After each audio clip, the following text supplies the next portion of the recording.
Check this out.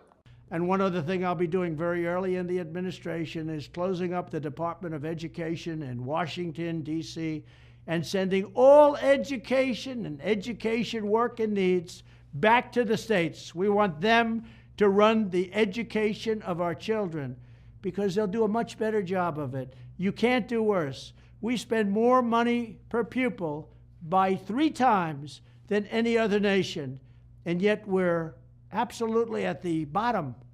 We're one of the worst. So you can't do worse.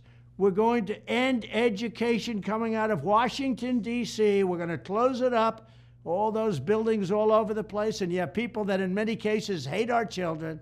We're going to send it all back to the states. Thank you very much. As a father of 4 girls, I say yes, yes, and yes again. I've lived in Washington State. Now I live in Arizona. My daughters went to school there. Now they go to school here. And I can tell you, Washington has too much of a grip on these states and how they educate their children. I think it varies from state to state because different culture, different beliefs, different people.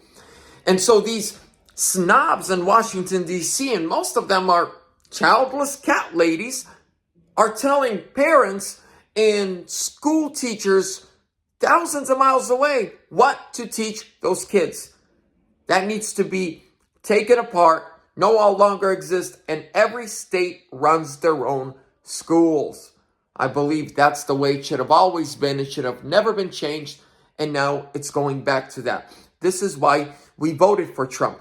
Less federal government power. We want the federal government out of our schools, out of our business, and let each state decide for themselves what is best for them and their children.